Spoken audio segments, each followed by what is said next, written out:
Okay, you guys, what is up? The King of Lightning is here today to do Hunter x Hunter 2011 Fail 11 episode 64 review. Now, of course, before I get started, look down in the description below for the link to this week's episode of Hunter x Hunter. Now, that being said, alright? This week's episode of Hunter x Hunter, well, I should say last week since it came out on Saturday night, but today is Tuesday. And the reason why is very simple because, you know, as you can see here, there's a change of setting, and also, I've been on my grind to say the least for the past 3 days, but fuck it, whatever. Basically not feeling too hot at all, alright? Normally, I don't, like, when I'm not feeling too hot, I don't do reviews, because if I do, then they'd be pretty much stale. And that's not good. But whatever, right? That's a whole nother story. So the thing here, people, is that this week's episode of Hunter x Hunter, well, fail. Last week's episode of Hunter x Hunter, yeah. Basically, it can be broken down into two parts. The first part being the training, the continuation of the training that Gon and Killua are now learning from Biscuit. And the second part is the bomber, alright? The bomber. The bomber, right? It's not the bomber, the bomber. The bomber, alright? And, I mean, look, obviously, my favorite part was part 2. Because the bomber is like, this dude's badass. Like, he's badass. Like, for a guy who wears pointy glasses, well, no, I can't say that. That was a lie. I was gonna say some dumb shit, but I realized, oh, wait, there's Tengen Toppa Gurlagi, so I was a fail. I was a fucking fail. Alright, that was an unknown hidden fail.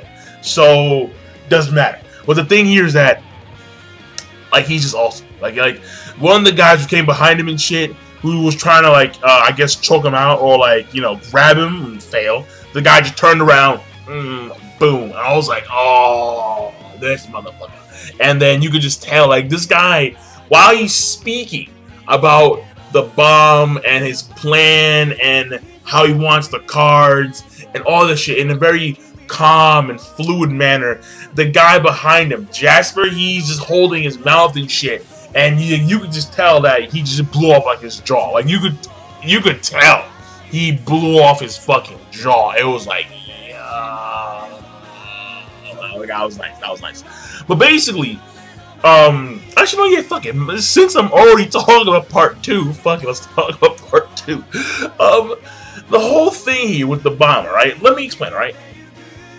The whole scene with Puhat doesn't happen in the manga. Like, at least I don't remember this shit happening in the manga.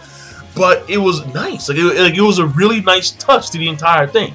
Like, it was okay. Well, Puhat goes outside, like, in Batara's mansion, to talk about how they're going to, you know, negotiate their lives for the cards. The 90+ cards.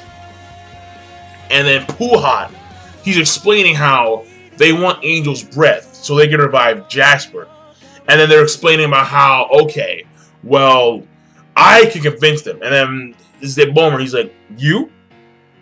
And like, are you trying to bargain with me right now? Grabs him in the fucking neck. And then he's like, if you're gonna try and negotiate, then you have to be calm if you're going to try and negotiate, you must be as calm and as insane as I am. And then he's like, wait a second. And then Puat's like, wait. And then just fucking boom. And like his neck like blew up. And it was like his boys, one of his boys, went out of the original exit to the Greed Island. And then they're all waiting for Puhat. This guy comes down. He's like, here's our president. And then Puhat's head, his head is in a plastic bag. I'm like, oh, man. I'm like, goddamn. Like, goddamn. All right. So. And I'm pretty sure that scene was filler. I'm like 98% sure that was filler. And it was a nice touch. Like, it was a very nice touch, that whole entire thing. It was very, very nice. I was like, oh, man, Puhat.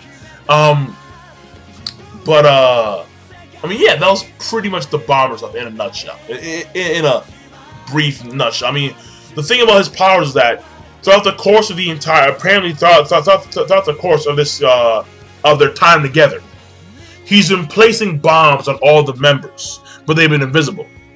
And in order to actually activate the bomb, he has to reveal to them about his abilities, about his little flower where he grabs you and he explodes, about how he's placed bombs on them, about how in order to actually remove the bomb, you must touch him and say, "I caught the bomber." And then once he explains all that, then the bombs are revealed. And that's his countdown ability. And apparently the countdown is actually linked to your heartbeat. So if you are running, or if your heartbeat is more erratic, then the faster the countdown will actually commence. So, you know, it's actually, you know, yeah, man. Like, the bomber. So that part, I'll give it, like, it was a very, very, very, very, very, very, very, very, very good part, meaning great. I liked it. Hey, I liked it. And plus the bomber, I'm pretty sure, as you can tell by now, he's key. He's key. And also the reason why it's great too is because at the end we see the Phantom Troop.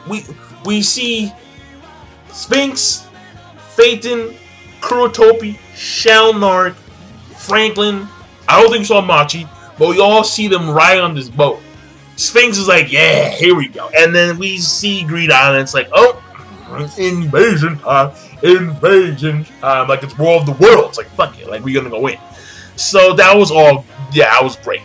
When it comes to the first part, it was okay. It was meh. I mean, like it's very important, but it's okay overall. The thing here is that the basic fundamental of the, because the reason why it's okay is mainly because the training, and this is also another reason why I also that part 2 was great.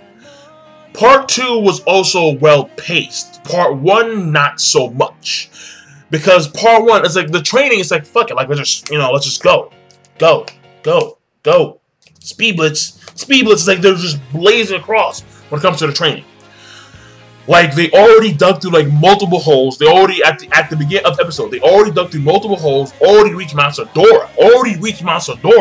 And then they were, like, already there, like, yeah, Mount Sodora, like let's go back. They go back, they train with the monsters, they beat the monsters really quick, then they go and train some more. So, all the stuff's actually really good. So, and the thing with the rocks over their heads, again, all this stuff is going by fairly, you know, really, really quickly. And then, at the end of their training, like, they learn 3 important things. They learn Ko, Ken, and Ryo.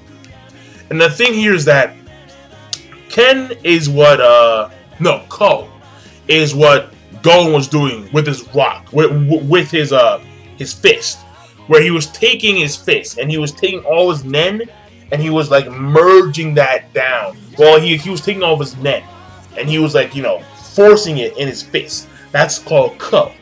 But Ken is doing the same application for your entire body and sustaining it. It is Ren sustain. It is sustain. It's Ten and Ren combined, sustaining it. That's Ken. And Ryo is the fluctuation of Ken and Ko in certain parts of your body.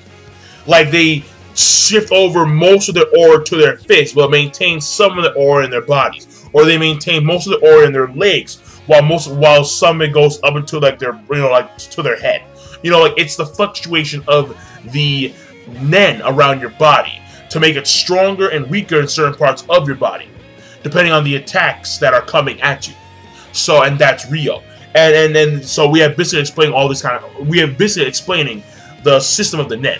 And also she explained one key thing here. She explained how rock, paper, scissors, after they're like, because they were bored in the fact that they were all like, how they were bored in the fact that they would always like catch Biscuit's numbers when she put them up at the same time. So then they decided to have a rock, paper, scissors match so they could, you know, decide who gets push-ups. Killua lost, and then he's doing push-ups. And then she explains how back in the day, rock, paper, scissors was used as a way to hide martial arts styles. And then that's when, and then Gon, and then she calls it evil fist. And then Gon, he looks at his own fist, and then he says evil fist. So that's going to be important later on when it comes to Gon's power scheme. And that's pretty much it in a nutshell when it comes to the training. So again, I'll give that okay. I mean, like it was like there was good information and there was important information in that whole entire training scheme. Like it really was. But the pacing just it's like it's like speed blitz, like fucking like speed blitz, like whoa, like hold on. So I mean, hey, take it as you will, but my personal opinion, okay. So we have a great part, we have an okay part. That means good. So I'm gonna leave it at that, and I will see you guys later. King Lightning, be sure to of course rate, comment, subscribe as always, and now I'm signing out. Peace. Have a nice day.